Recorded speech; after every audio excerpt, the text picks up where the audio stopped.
lemon singing không làm với sai nong mà chỉ thêm đâu đây khơi qua rồi mà ở đây đây là lạc sinh những cái culprit person chứ mà sẽ khơi yam thu nó khăng cái này là khơi mà đi sẽ khơi cái 성공의 승리 국기 진실이에요. 마야는 예무간다 보시면 좀 다는 의원이 아그 보시면 좀 다는 대봐. 뭐이 뭐라도수 거기 가나고 뭐 그러나 거기 잉글리시는 산티오는 레비 밤에 가나고 뭐 그러나 거기 남하는 미 용마이 타라가 미 할라가 미 람도 문은 칸우시 야우리 아도 뽐나 예무간다 마시 거기 tung koi na ki oi na sum nung sin na da na lei ba si da ki akhoi mayam si akhoi ki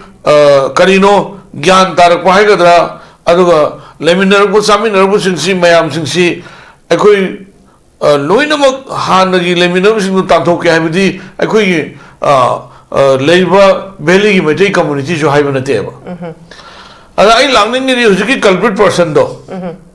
aduga loina ba mi ama ni du da Hujik tampak ta mai tai gi da yum pa na lei ba cookie nu pi sing si kam dau ta ge yes ai na khodo mi thagali se do ni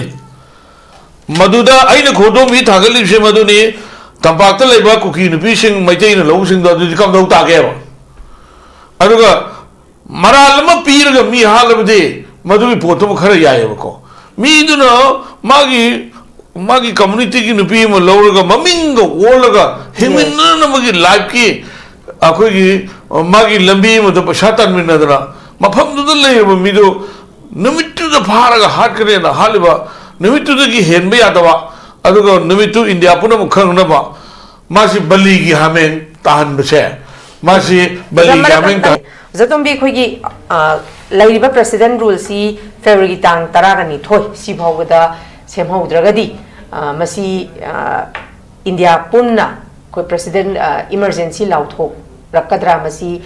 natragana akhui masi dissolve tawraga fresh mandate ama tawdra tawroidra habagi charak chahing leiringai gi tanja sida hek sumaina peace normalcy se lakpagi mami khara khajiktang hek urak pasida sumaina thoning daba thodok se hek tholi basi masida akhui gi popular government ama semdana ba miyo akhui miyoi khujo khara yawrabra aduga leiba thodok sina adum continuously thohan bada makhoi da masine hen khudong cha ba lawba mioi khara su yawrabra habagi wahang se miyamna thamna ragli sigi matang da oza tombi ki oiba moti kari kamai thambini ngo jang tang thambi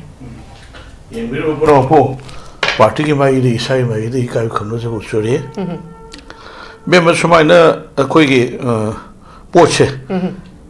na ki ofam se ngasi khana nei na yamna maram saba adugum khana ba ya ba polam nei na lawe maram de bharat ki akhoi gi president Srinivati Draupadi Murmu ji ko laktana manipur gi akhoi gi numit tabale te haba adugum ba british ki lanmi singduga karim ta khulai yaudna khongche chelaga lan thong thengna dana british ki makhut gi iramdam mullaga akhoi ngasi akhoi na lei base masigi murti daga lei katna ma kok non khiba mahak laktana santi kamno no poraka gi kaina tawba secondly prime minister laktana honorable prime minister Narendra Modi ji laktana tawba home minister laktana tawba leiba mantri ma'am si laga manipur ki miyamna president rule si maya yaung do kai adoma hena natragana masi miyam na pena da bagi pona ma awa bane hidilla ko dagi government formation na to wina ba ai sasuni yawana khoi Bombay ki Nagpur dagi na Delhi dagi na Guwahati bokchi ai khoi chen chong na thau mari si ai khoi government na thambiu hai se hai da mi leitre hain lo ya aduga central state government so government na thamna ba kan hone ba kan hone mamang da kayama songna ba lana ba mayam le ra so pochi khitang thaidora ga anoba turning point na ma porna na ba moi ma thai yaw na kan hone ba aduga sigi pochi lakal February ki tang trom doida sahi ma pung pha doini automatically lapse ho jeni मधु सही में वाटकदोइने election की ना Yes, yes. February 2027 दनी उसिक्सी कोई की internally displaced person सिंसु more than 60,000 उसिक्सी कांगोंग जाई ले रही हो को खरबुदी अंदर कोई की माई लेभम साभम संग रहे बा पोतु कोई चतने ये गोरे मोशु उसिक्सी कोई की अहिंग तुम मनते मोई वखल से अदुना ngasi ka ngarang kasi hena tumo moy mangdi pochi amuk haura abanina ada aina laksa ningi se akhoi gi meng lamam rishikant singh se ma se akhoi gi kanoni magi maming se akhoi gi kuki gi maming ga tholaga adu hosiki hai ba village se ngajang hai ba village sida akhoi gi thani muski mamang dagi magi nupi siga अखोई नेपाल दगा तोन plastic की business का तौमिनर का पैसा ची तालगा माना समदार के इकाई होदन हर कांदा मबानी की मरीदु अदुन मरम और कांदा मागी लाइव रिस्की हो बे तो काओबा अदाई की पोन मा माले मागी उसकी लेहोरी बा इबे मदुगा मागी मरी से याम फरम मदरा ने खाले मरम मदरा माई ममिंग बोबो कुकी ममिंग थोलगा मफम मधुदा मयाम ने याननबा अदाई कुकी कम्युनिटी सिंह याननबा ममिंग होलगा लेरबा पोलमनेबा अदो मासी लेरेसी मोय थानी की मांगदगी अखोई की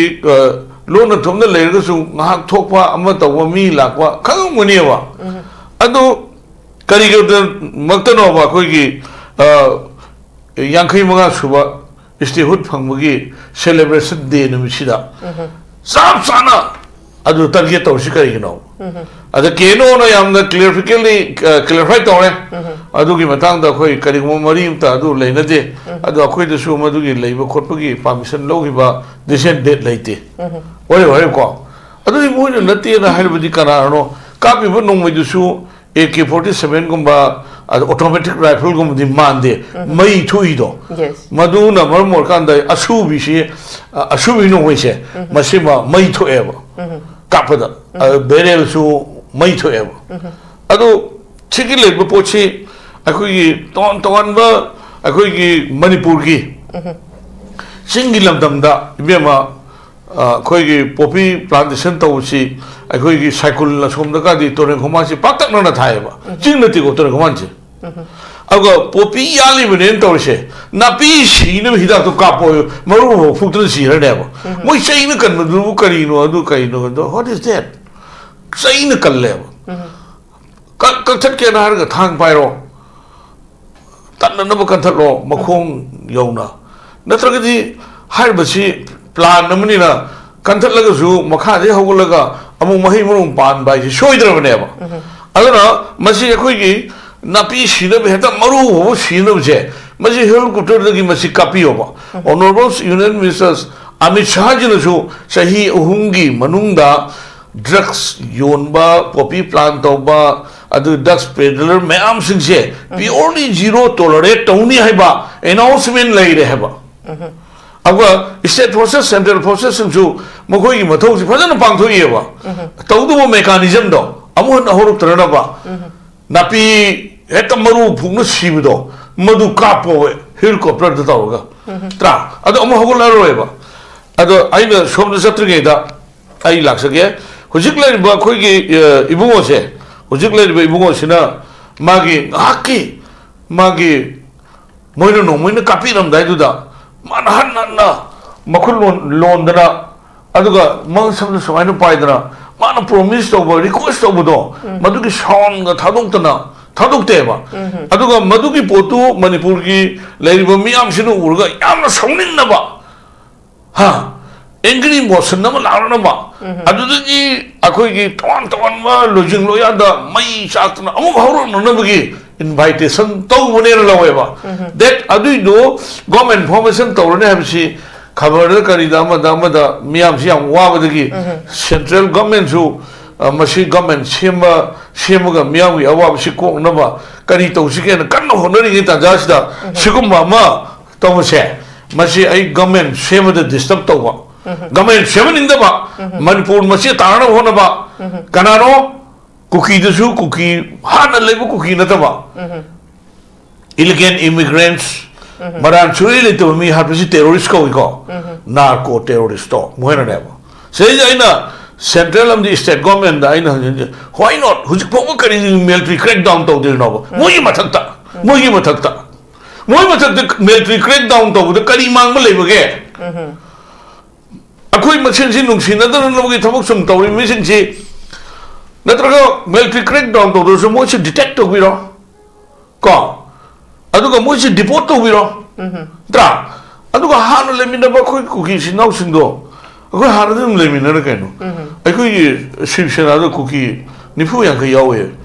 सेक्रेटरी जनरल बाबा कुकी ओरमे पुनिंग सिदा अखोई ने साको बुकांदा सिंगमी सिंग चाको बुकांदा अखोई युमदा माइन पिगा दो पी दन दखना पी दन साक सा हम सामिने मोइन पोर पोय यलांग किलो हम सामिने अमा तोये अदुगी पुनमक्तुंगा ngasi अखोई की कारावाई तरोमा अखोई की नुंसिनबुई मरी सि मांगरेबा थाजनबसु मांगरेबा यस अदु हुजिक अखोइना अमतंगा मखोई उपाय सि करिनो ना हाइकांदा अखोई कुकी अदगी नागा अदगी मैतै पांगल अदगी मैतै लहिरिबा अखोई कम्युनिकेशन तोहन तोहन ट्राइब तो मखल घर लेरिदना अखोई सि मणिपुर द पोको मणिपुर द चाउ अखोई से मणिपुरी नेबा को अदु अखोई नगागी लम सोए हाइबा अखोई कुकी लम नगानो सोले हेबा सिगी पोसी तोगा अखोई we are all as a citizen of India, as a citizen of Manipur, Manipur the level of Manipuri ko we want heba.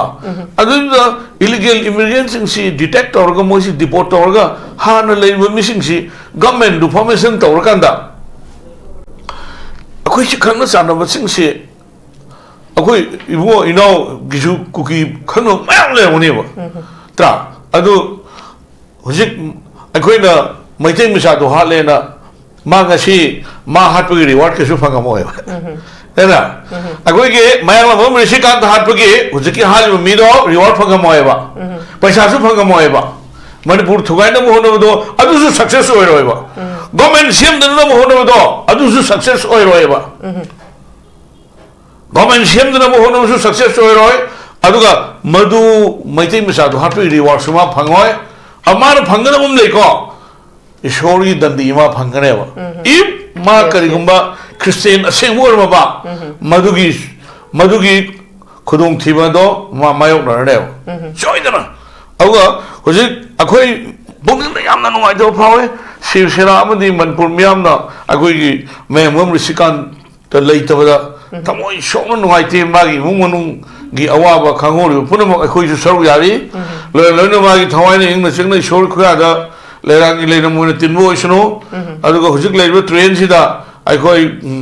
यामना वाबसि मथक सिदा अखोई की करिनो कइनो तानबदा अदि हाइबदा इथि जना हाइनरगा याबदा नोमुगी सरा तालिबा को नोमुगी हेड टू माउथ से मनपुर याम लेरेबा बाजार चले यंबियो सरा हेनमन पी मयाम चंदोन लंतिन थिल चलबनेबा मयाम मीगी कोन फेंग चले फी शुभ चलेबा वाबन खमथेंगबने बन ब्लॉकेज से प्लीज अखोई कना हाइसी हेबम खनरगा मधुगी पोतुदा अखोई मयाम पुनलगा तौसे मधुदा अखोई फंगम थोको हकसे अखोई अपील तौसी अदु डिमांड तौसी पीदर करी तौसी द लेपसे ओके अदनि अमना सिमा आइना अखोई की सी ऑनरेबल प्राइम मिनिस्टर ना गरा की याखै मंगा सुबा अखोई की कनो से मसी की अखोई की स्टेटहुड डे से मान मनपुर की मियाम द विश तवे हाइदी मा कैनोम तौदोरे हाइबकी इनवाइट मा पीबदोना असनुगी पोतुदा अखोई यामना नुवाइतबा हाइतारे को मसे येंगम गमदन गवर्नमेंट सेमदबना तौरपुई तंजासिदा गवर्नमेंट सेमदना होनबसे कनागुंबा अमतना गवर्नमेंट सेमदना होनबदा माइ पारोय बजे ममदी सेंटर फजना खंगेबा को कना लाली कना चुमी अदुगा तौरि थबक से मसी मतुंग थोक्तनब करी दगदगे से कमाइन तौन कर्म मेजर लखत कदगे से सेंट्रल की लेबा leader Singh lion खंगेबा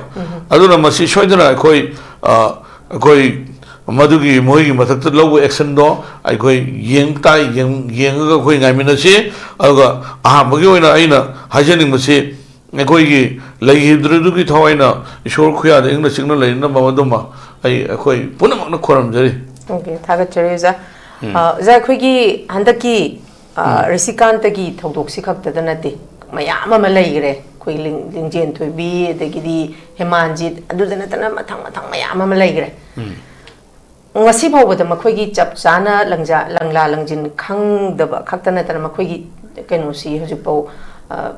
phangbam thokpa makhoi gi masida chenaba miyoi ma phawba khoi sine habe ngamdri ba adu tarde handaki risikanta gi matang si su khoi chap chan masi phaneyam na lawr su purakani habe gi thajaba su laite uja masida laksanin bu wafam di khoi gi pahalgam gi da mi budi kunga taruk muk lai gi de ko adu bu jiribam gi sida khoi heta yeng seba jiribam gi je yam heinous crime ne ba angang ahum yauna nupi chahi chudriba angang nupi mcha sing rape tor matung halaga thadar ibane ba oza masi yam heinous crime ni masi terrorism gi ek ni masi da su hai ba si khoi gi india lengak na dum makhoi na tawri sidi dum ethnic class ne na dum hai ba hai terrorism ek na ti ethnic class ne na dum hai ba ado sumaina khoi gi nong gi mi si ba khot pa ji sum henjalak ba adubu lairiba khogi BJP gi hojik khogi suspended animation da budi lai aduma koi tar ga suma khogi phangam thokpa privilege ti loi phangi bane hojik ID khogi dissolve to natta banina adu beta ga di hojik lairiba si gi phibam si da central leader sing da chap chana manipur gi phibam si adubu governor gi matang da ozara bikhan review meeting si yang toina di tawi khogi review meeting hai tar suma du gi chap chap wa han thok se khoi ju u ba phangde सी मतंग कराई दनो करीनो म लापसे समदि लैरे थवइना उरोइगे याउना उदबगी कइनो मदि मानबगी mummy सिदि Chowna तारे सी मतंग से उजा तोंबी करी कमाइन थमबिनी बेमम से कनो ने तांग कुनि थोय ngरang कनो से खोइ ऑनरेबल्स खोइ कांग्रेस की प्रेसिडेंट अदुगा हानगी एक्स मिनिस्टर उजाइबो बि खोइ करने से खोइ governor उनबगी पोस्टदा culprit person si khang ne haiba ma athu matam na mai restore ni haiba ma ado NIA da sinara ni haiba wale um se lawre aga khoi gi mi halasho ma tawsho dandi si ko na pi ga da ba oi bani na adai du gi du soidana ma dandi phangam thoi phangane na khale aduga husuki akhoi gi jiri da tawgi ba tongan ba akhoi gi sigi khoi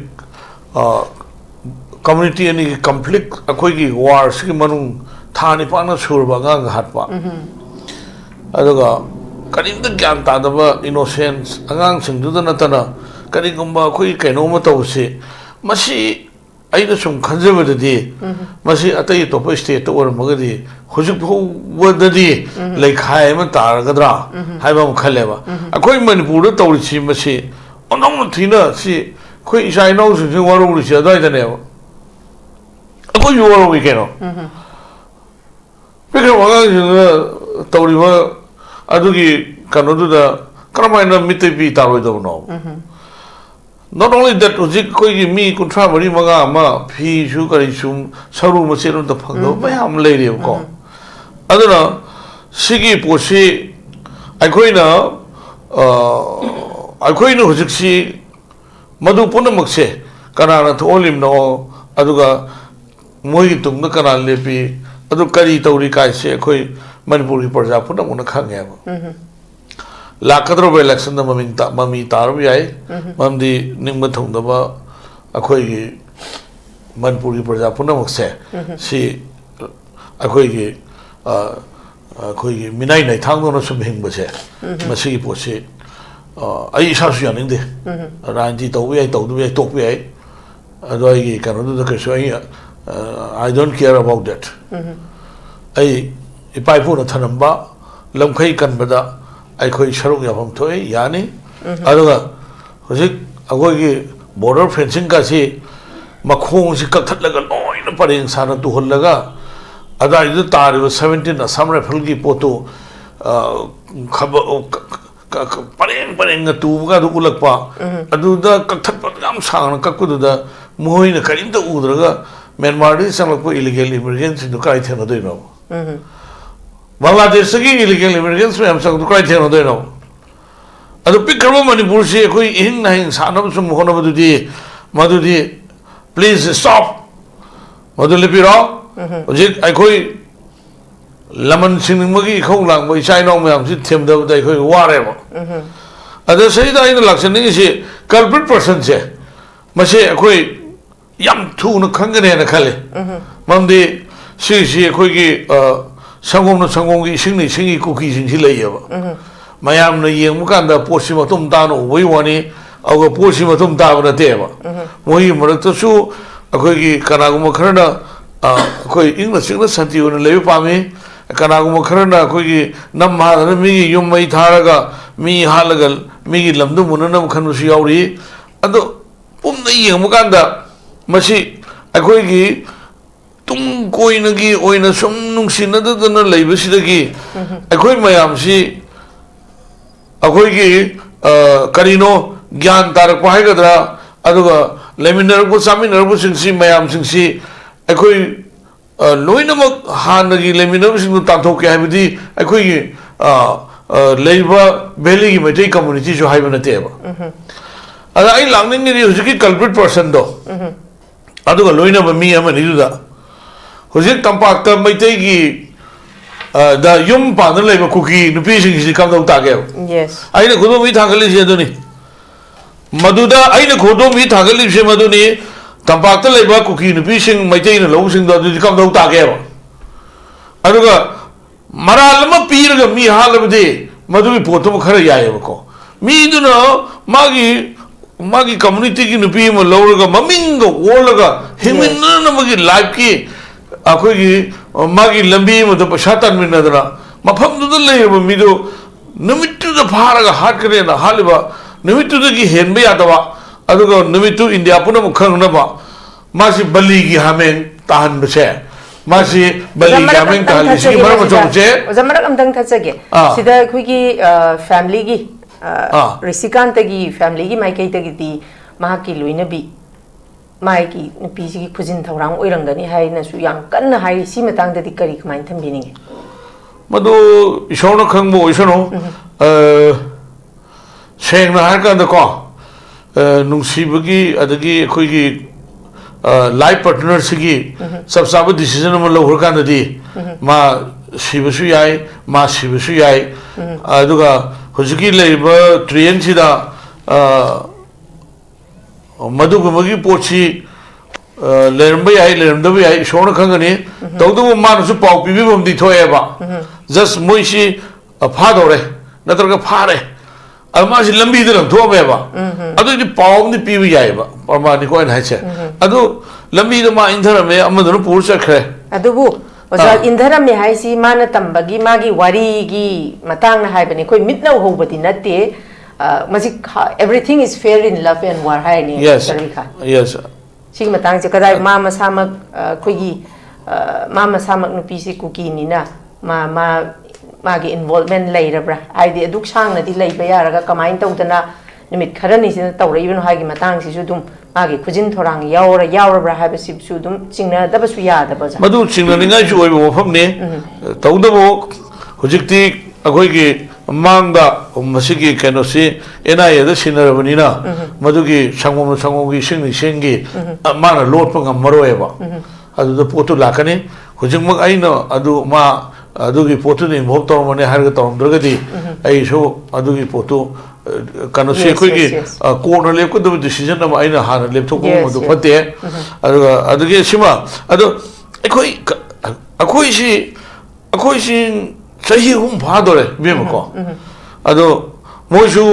अखोइगी वरंगमनि मफमदुदा मोइ hospitality की खुरोंग साबसी 100% यौन फंगमनते अदुगा लेरिबा खोइगी road की लेरिबा national highway की लेरिबा मयाम सिंसी disturb तौबनिना अतैना सु मोइ disturb तौवे मोइ वरम मोइ आइदी हाइनिंग दि तीना वाबसी मोइ हेलंगनेबा अदुगा नाकलमरोमदा मसिगी वारगा पैसा फंगबा वारगा लमुनगने हाइबा अदगिदी मी मरान छोइनेदना हालिबा अदुगा पोपीसु प्लान तौरिबा मदुदगी नंबर 4 सुंगगी इंडिया की तवान बा स्टेट सिंह चलगा योलेबा अदुगुम्बा टेररिस्ट सिंह की मथक्ता सेंट्रल स्टेट फोर्सेस सिंह करी दोगी नो मिलिट्री क्रैक डाउन तौदुइसे जस्ट मधुना हुजुकी शू तौनरिबा कुकी सिंगी अखोई मोइसु इकाइबा फंकनेबा मगि मोइना तौरिबा थोंगमदो मोइना ताइनरबा याइबा अदु मोइना तौरमदबा पोपुना मोइना तौरगा मोइदा लाखबा याइबा अदु अखोई नुंसिनदबसिसु मिंगदुदि कुकी हाइबनि कुकीदुदा मोइ लोइनमक अयाम लोइनमक अदुगी कुकी हाइबा पोतुदा ताबदा नुंगाइरमोइबा अदु माइना अखोई मीरम चटबा सागी लम चटपा टेररिस्ट सिदसु सागी टेररिस्ट लेबा नगी पहलगाम कनोगी वाथोक तो अदुदुदा मागी नुपीदुगा अंगांगदुगा दो माई नुपादो कापा हारपा कांदा कापा हालो हाइबा अखोइदि नुपी अंगांदा कापति हाइदो त्रा टेररिस्ट सिसु अदो अखोइसिदि थानिपान सुबो थांग थिलगा नोई कापा हालिमनेबा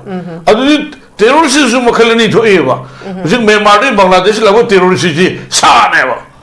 सागी कनो अखोइगी थबक तौबा मी मानबा मी मानबा अदुगा सानेबा सागी लमसत चटपा टेररिस्ट मखलमनेबा अदु मीसि मानन चुलितना हाटपा कांगु सिंगसिबु अखोइ टेररिस्ट ने हाइन खंगनै अदुगी पोतुसु अखोइगी नंगी मागी नपीदुगा मचादुगो कापा हालमदेद्रा माई नुपा हस्बैंड कापा हालेबा जस्ट मागी पेंदबा मा नत्रगना तौनिंगो थममदु पांथोगा अतै अतोपा माने हिंगना थादोमेबा अखोइ सिदि थानिपान सु अंगा का लेबनेबा करि दोई थादोकोनो नोमे अदु सेंट्रल दी स्टेट फोर्सेस ना फरम थोए मदु सोइदना फागदमनेबा गवर्नमेंट लाखिसनोबा गवर्नमेंट लागा मदुदा तौगदो थमक पुनो लाखदमनेबा अदु हुजिकसने गवर्नमेंट अम लाखोइसे मच अखोइगी हुजिकी सिगुम प्रॉब्लम मैम से असिगी प्रॉब्लम मैम सिगी अखोइगी अदुबु हाइदि पॉपुलर गवर्नमेंट अमा फॉर्म तौरे लाए हैना खलसेबा अदु मतमदुदा पाइगदोरिबा खोइ अनौब लैंगाक हाइतारेको अदुम BJP गिदि ओइदोरिबने अदुगी मतमदुदाबु लैरिबा थोइबा खोइगी हजिकी unwanted issues ma'am अदिगी मियामना पामलिबा लैबा कांगलुप अनिगी मरक्ता मांगख्रब थाजबसिबु हंजल हनबा ngamgani हाबे थाजबा लैबु मतम खर संगो सुइबे ममसे लाखम थोए कुकी नगागी सु चही 34 मापलम तवे ट्रस्ट डिविजन मैम लैनबदो अखोजिक अदुम फै को मियोइबेसे अखोइगी होजिक अदुबु मरक अंतंग थचके कुकी नगागी मतंग खोगी विदाउट टेरिटोरियल लिमिट की मतंग सिदा ओजा खोगी जून 18 की मतंग सिदा मियोइ तरागनि पान लैगिदबजे मतमदुददी लैरिबा खोगी नुमित थाउ थोख्रिबे थौदोक्तुदा मीसिंगजे हौनरुदना यूनानिमसली हौरगा इहौ मा चंगजनगी हैबा अदुबु ngasi खोइ चही अहुम सुरगा दौरबसिदा अखोइसी इरांग हे थोकांदा मयामसे पुनबा इरांग हे खितंग नेमधरकांदा मोमेंटम से जर मो हंदगिबा सीना अखोगी मूवमेंट अमा इहौ मा सागतपा ngambagi matamdudadi ngamme hausikti ngamdre boja मसिगी मरम मसोसे इकोनॉमिकली टोटली ब्रेक डाउन तौरेबा आइसे नुमिन हुमनी युंगी चानबो पुसंदना लेपाकी दम तोने थोप ngambagi कनोदो लेइत्रेबा ngasi तालगा ngasi चाबा अदुगा मियामगी हाथोबा अदुगा अमु हजलकपा हयेंगी खर तालगा खर सारगा मु थोपनेबा हुजि कनागुम अमतना खोइगी सही Subna अखोइगी मयुमदगी थोगा सिगुम्बा अखोइगी indefinite strike तौदना मयाम होगदना तौसे totally हुजिकसे अखोइ Manipur से पूरा इकोनॉमिकली पूरा पुलोइ लोइरेबा हिंगनबा लंबी होनबदा सुकिमति वारिबा मोर देन 50,000 मथक्ता लेइबा मैम सिंदो गवर्नमेंट खर पीरगा मधुगी मसागी मसुई लाइतम कोनदना लंबी लमजाउद पोट जोली युम सतन पोट जोली अदुई फंगु पछादन कोनदना हान सुरमदबा थबक सिंग खाइबा मिगी फी सुबा को खोमान तौबा दिसेन दे तौरगा इमुंग मनुंग मैनेज तौरे हैबा अदुगी मिसिंगना कमायना लमजाउद नमि खुदिगी थोगा अदुगी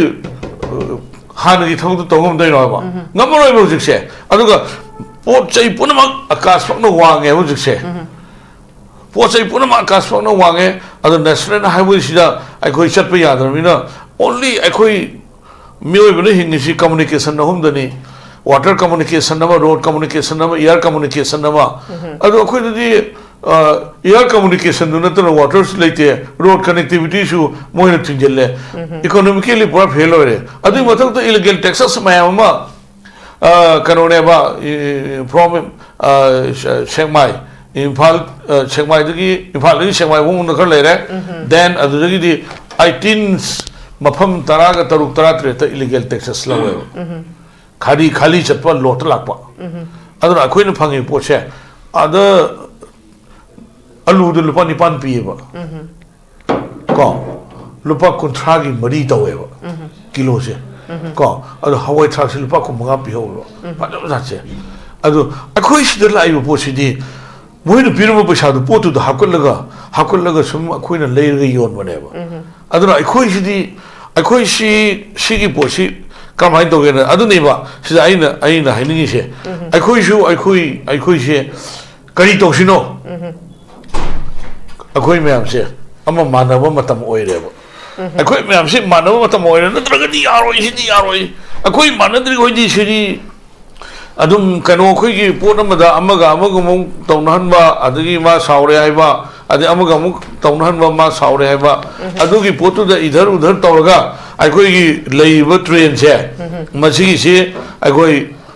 तसेंगना अखोई मसे अखोई लाइरब लेपाक अमा हाइबादो अदुगा लाइरब लेपाक अमा ओइरे अदुगी मथक्तुदा हुजिक्सी अखोई याम नुगाइतबसे डॉक्टर सु को आई खितंग थैदो लाखेबा डॉक्टर सिंहजु गवर्नमेंट की डॉक्टर सिंहसी डॉक्टर कनोदा मसा सत्रे मागी छात्र सिंह यंगले अदु मान छात्र सिंह येंग पेशेंट सिंह दो मोबाइल थारे से तौरे ना मान से हिदाक सी होइने पिरे याम लानग्रेना अददे हुजिति अखोई पोतो लाएबा पोतो अदो इना खुनबा लाइरबना दुम लाइर लेबा को गसी मोमनुंगा अखोई सिदी याम नुगाइतबनेबा अखोई मणिपुरदा कनो बिहार दे लाइव सिदी नोमि लुपा चनी पिरगे याएबा अखोई सिदी मोरबी कनो चिंग हेंजांग द लुपा संवा चले हाइबा अदु लुपा चनी दु फंगदि मा चरा नाम सिलोइद्रो अदुगा होमा लेबर दो मणिपुरी कॉन्ट्रैक्टर में हमने थी ले रहे बा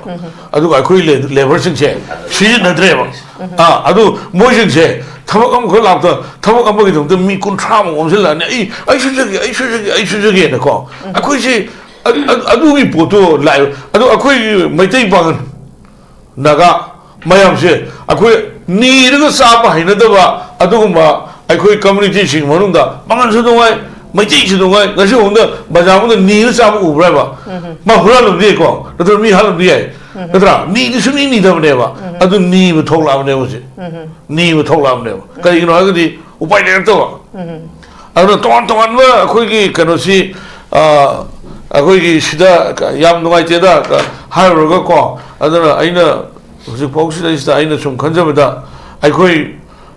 लेइबो ट्रेन सिदा अखोई लिंजेन मानबा मा संगेबा लिंजेन मानबजिसु लिंजेन मानसे ना हारग लिंजेन मानदे ना हे हाइको लिंजेन माननबगी कनोमतंग अखोई लेइबको अदना तोन मणिपुरदा लेबे इंडिजिनस पीपल सिंसे मसे अखोई सिसो मैमसे पुली पुंदे हमनते को अदो